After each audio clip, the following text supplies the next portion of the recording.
Você já ouviu falar sobre as câmaras nos céus? Em Amós, capítulo 9, versículo 6, fala que o Eterno edificou as câmaras nos céus. Meu Deus, que mistério é esse? Nós sabemos que a palavra Hashamaim, que seria os céus, sempre aparece no plural, nunca aparece no singular, como no português, o céu, mas sempre os céus, desde a Torá, quando fala Bereshit, bara Elohim, et Hashamayim vet haaret, ou seja, nós temos aí a revelação que ele já criou e fez os céus.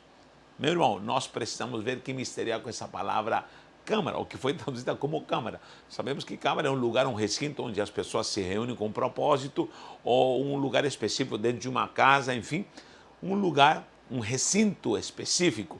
Mas não seria essa a verdadeira tradução, porque a palavra malá, essa palavra significa algo mais profundo. A palavra malá significa ascensão, ou seria graus, patamares dos céus, graus do céu, como se fosse uma elevação nos céus. Meu Pai, será que os céus têm degraus, têm patamares, têm graus diferentes, têm etapas diferentes? Esse é o grande mistério. A palavra mala, vou escrever aqui, mem, ain, ma, lamet, rei, mala, ma, alá, mala, malá, que seria graus, patamares, elevações, elevação. Olha que interessante, gente. Então essa palavra graus está se referindo ao patamares, que seria malá, que é traduzido como câmaras no céu. Na verdade, são patamares, elevações. E nós precisamos prestar atenção nisso aqui, porque pode haver uma grande revelação em relação às dimensões celestiais. Nós sempre falamos sobre o primeiro, segundo e terceiro céu, sempre se fala sobre isso, porque o próprio Paulo, ele fala que foi arrebatado ao terceiro céu. Né? E alguém me pergunta, somente existe o terceiro céu? Sim, nós temos biblicamente e doutrinariamente a revelação sobre o terceiro céu, mas há termos tanto na Torá como nos profetas e nos escritos, ou seja, no Tanakh todo nós vamos ter várias palavras se referindo aos céus, e pelo menos há 7 expressões para se referir à glória celestial aos céus. E nessa crença mística judaica se crê que há 7 céus. Nós não temos um versículo que revele e diga há 7 céus. Não podemos afirmar isso.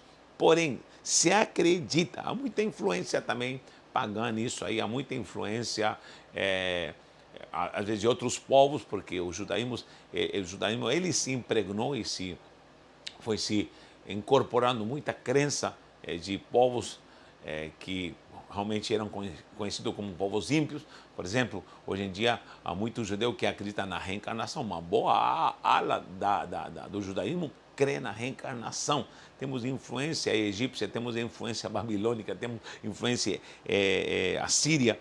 O hermetismo, escrito sobre o hermetismo, ele fala também sobre essa dimensão mística, onde surge a Kabbalah, toda aquela mística e tanta lei que, de fato, não está nesse contexto judaico do que é o Tanakh. Para quem não sabe o que é o Tanakh, é o conhecido como Antigo Testamento ou Velho Testamento. Mas, vamos lá, não podemos inventar e entrar em doutrinas que não pertencem nem tanto à visão veterotestamentária, como também a Brit Hadashah, que seria a Nova Aliança. Nós temos uma doutrina cristã e essa doutrina, com certeza, não me permite acrescentar ou trazer informações místicas para dentro, como já tenho ensinado, para dentro dessa base nossa que é doutrinária segundo a palavra de Deus. Então, podemos levantar uma teoria que há dimensões celestiais que nós não conhecemos. Né? Quando nós vemos Hashamaim, vemos os céus. Porque Paulo diz que foi o terceiro, não significa que somente será o terceiro. É o terceiro que nós temos revelação, porém, pode haver quarto, quinto, sexto, não sabemos. Ou seja, há uma dimensão sobrenatural. Isso eu posso afirmar, que nós talvez não conhecemos, porque o próprio Paulo diz que coisas que olhos nunca viram, não desceu ao coração do homem, aquilo que o ouvido nunca ouviu, há muita coisa sobrenatural que está sendo preparada para nós.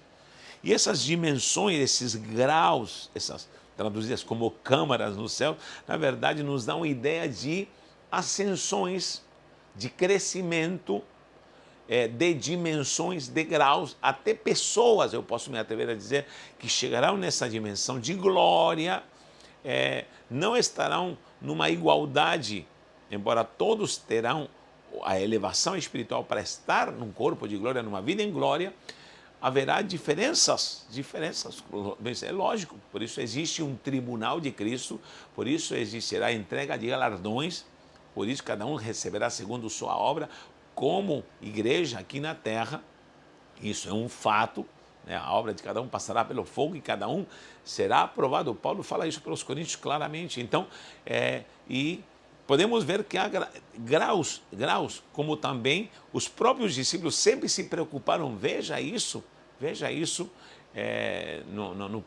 nos próprios evangelhos, quando os discípulos sempre estão querendo perguntar quem será maior no reino dos céus, porque eles tinham uma noção que nessa dimensão Hashamayim há graus, há patamares, há elevações, e logicamente se pessoas, vidas, almas vão herdar o reino, com certeza há também essas dimensões para pessoas com seus graus.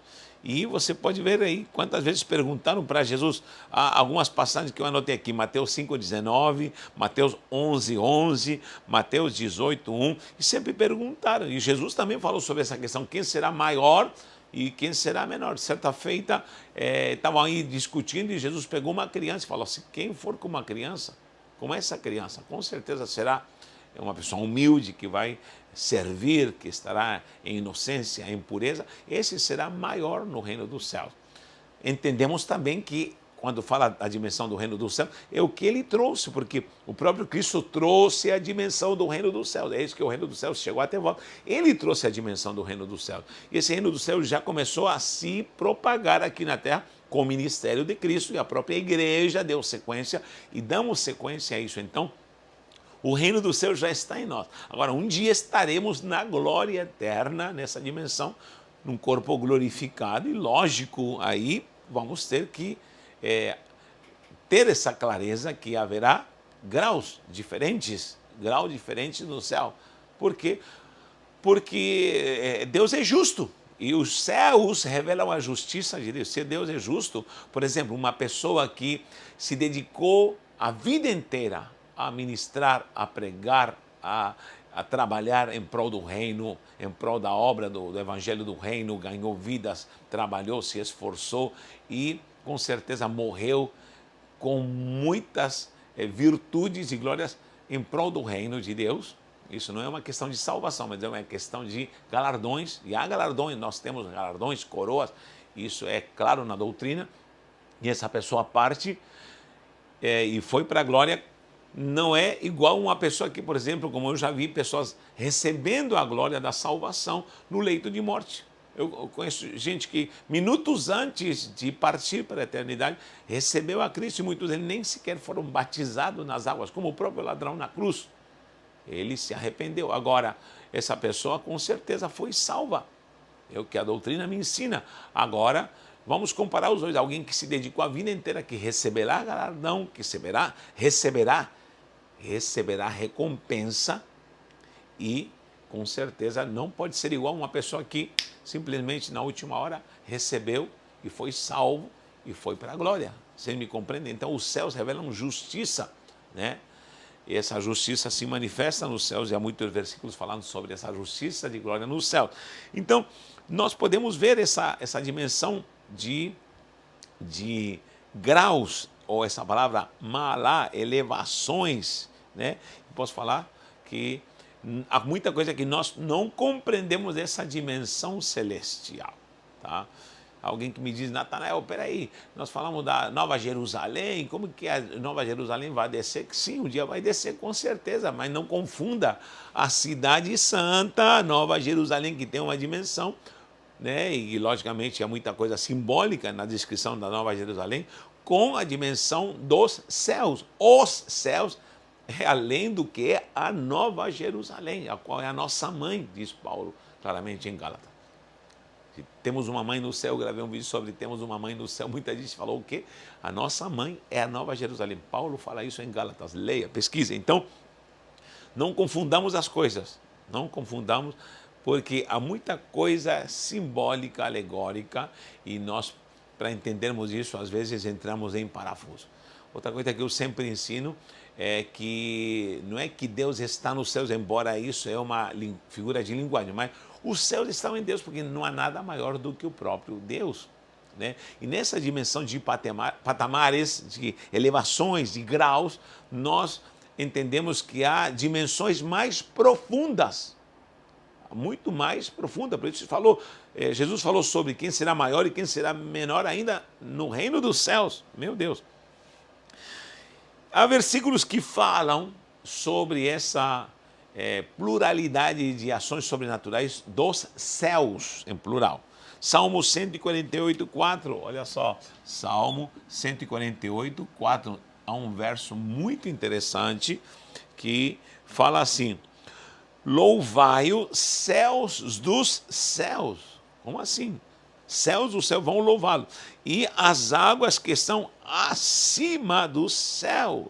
Em hebraico, Alelulu, Shemei, Hashamaim, Ve Amaim, Asher Meal, Hashamaim.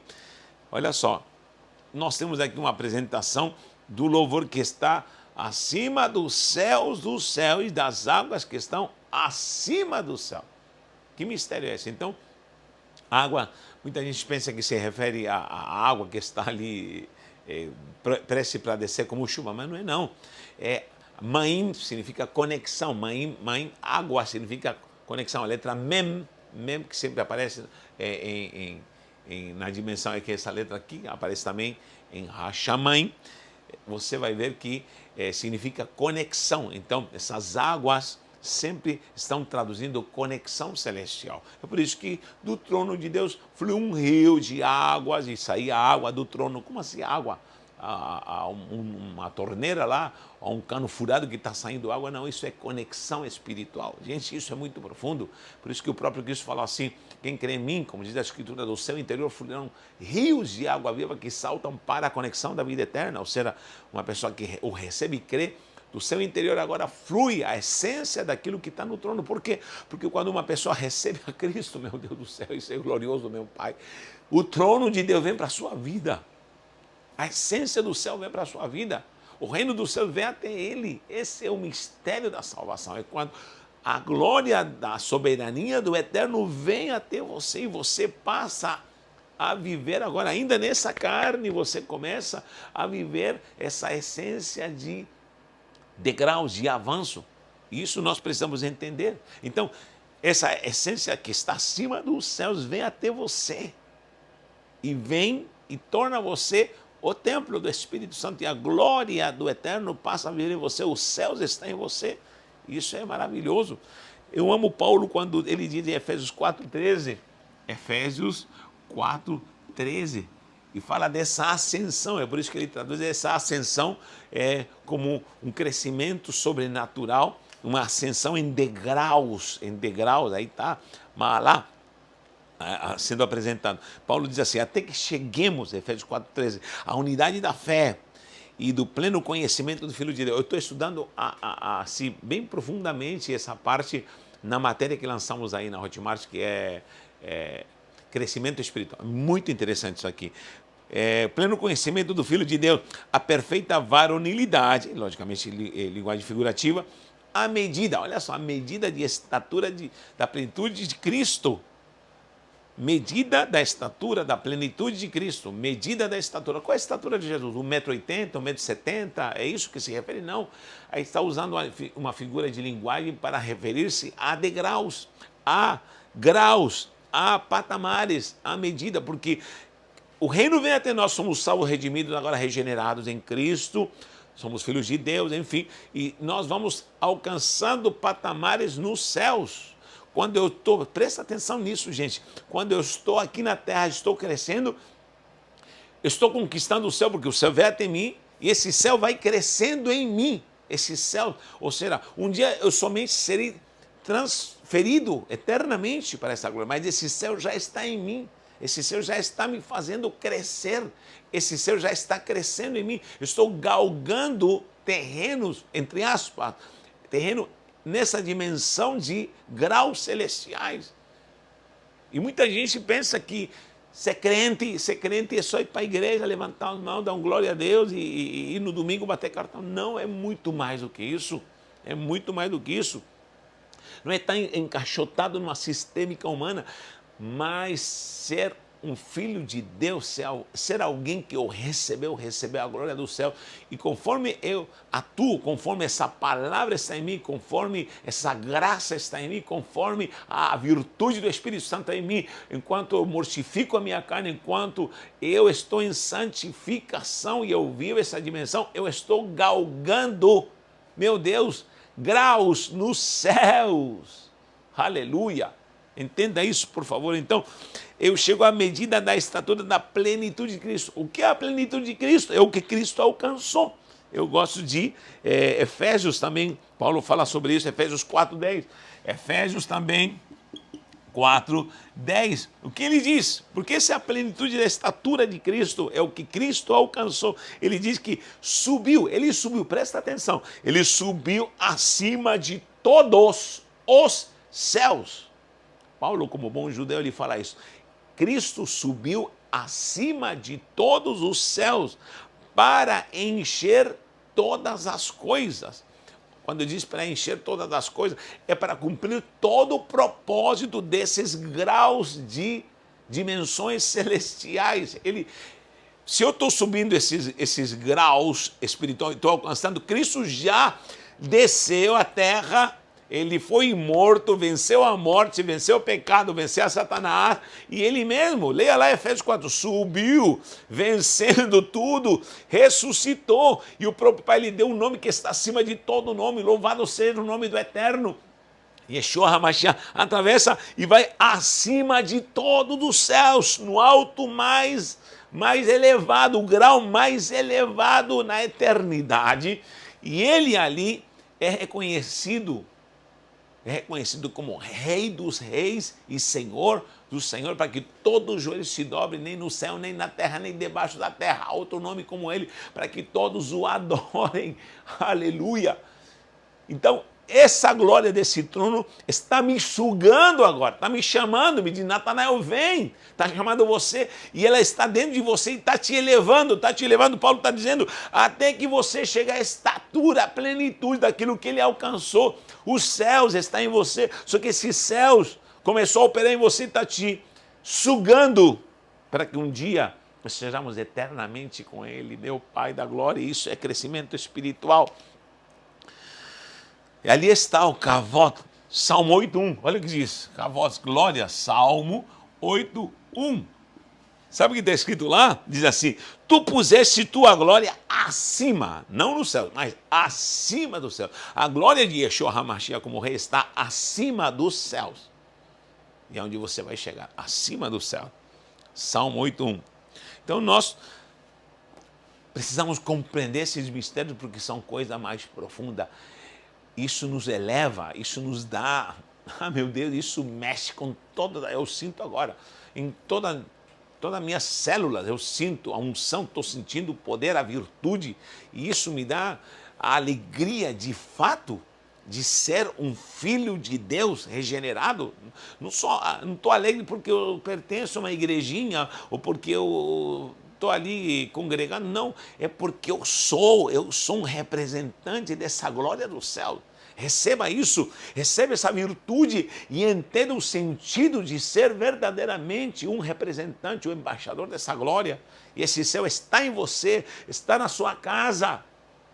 Deixe aí um comentário e diga se você tem sentido falta dessa essência do céu. Tem sentido falta do que é céu. Hoje em dia parece que não querem pregar mais sobre os céus. Falam de tanta coisa aqui na terra, de tanto sucesso, de tanto status, de tanta gente ali que ficou besta falando de coisas humanas, carnais, e o evangelho parece que está jogado às traças, mas Se há alguém que ama os céus, se há alguém que acredita nessa vida eterna, se há alguém que acredita nessa palavra, deixe um comentário e diga: eu amo os céus, eu quero os céus, eu quero crescer nessa dimensão celestial.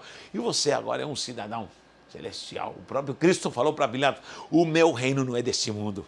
Ah, meu reino não é deste mundo. Ah, Pilatos, se tu soubesse quem sou eu, mas essa glória está agora em nós. Que o Eterno te abençoe e se faça perseverar numa dimensão santa, gloriosa, para que você cumpra o propósito dessa elevação.